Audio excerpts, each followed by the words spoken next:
समाज को उन्होंने इतना इम्पोर्टेंस दिया है, उसके लिए बहुत बहुत धन्यवाद मंत्री जी आपका। महाराज जी मत बोलो पहले। मैंने यादव साहब को भी बताया कि जब वो एमपी के इंचार्ज थे, मैं मध्य प्रदेश का हेड था, तब से मैं उनको फॉलो कर रहा हूँ।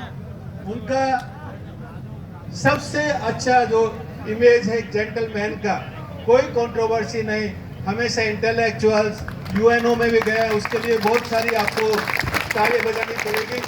बहुत ही अच्छे व्यक्ति हैं, मिला मैं आज हूँ, लेकिन उनके बारे में मैं पढ़ता रहता हूँ। मंत्री जी, हम आपका ज़्यादा टाइम नहीं लेंगे, मैं 3 ही बातें यहाँ पे बताना चाहता हूँ।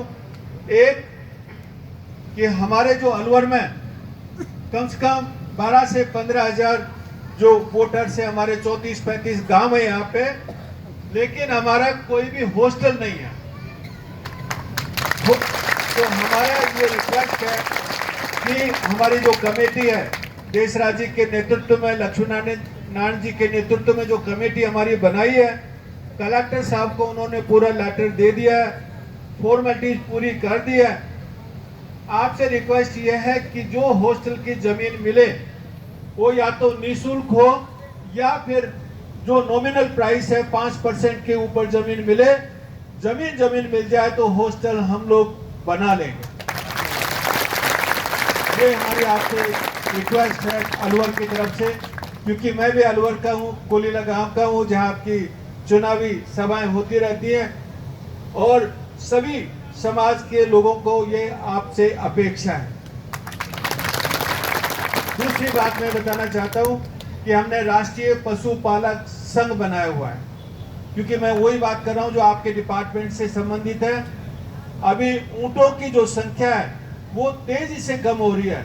एक समय ऐसा था जो राजस्थान में 7 लाख ऊंट थे, आज 1,25,000 रह गए, और हर साल 5% की दर से तेजी से कम होती जा रही है।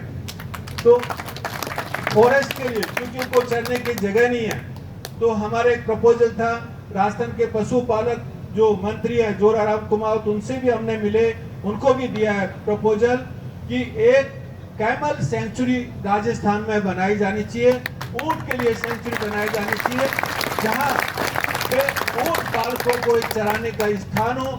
और वो कैमल सेंचुरी टूरिज्म के लिए भी बहुत इंपॉर्टेंट रहेगी, और एक अपने आप में पूरे वर्ल्ड में एक यूनिक एक्सपेरिमेंट रहेगा।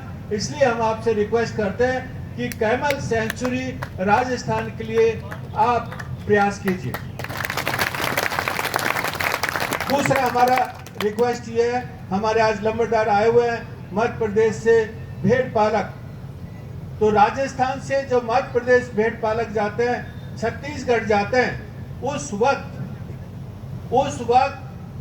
उनको रास्ते बंद हो गए, क्योंकि जगह जगह जंगल बंद हो गए, जंगलों के सेंचुरी बन गई, दूसरी तरफ खेत बन गए, इसलिए उनको चराने की सबसे बड़ी प्रॉब्लम है।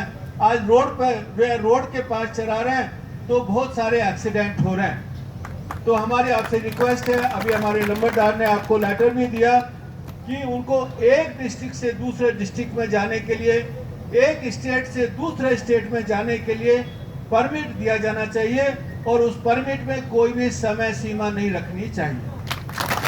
ये सारे परमिट उनको अवेलेबल थे पहले से ट्रेडिशनली, क्योंकि वो शतकों से दशकों से जाते हैं वहाँ पे, लेकिन क्योंकि वो पढ़े लिखे नहीं है, इसलिए उनसे बिना वार्ता किए हुए वो सब जंगल के नियम बना दिए। तो हमारी ये रिक्वेस्ट है कि उनको रास्ता दिया जाए और उनको परमिट दिया जाए, जिसमें कोई भी समय सीमा नहीं होनी चाहिए। हम आपसे ज़्यादा डिमांड नहीं करेंगे।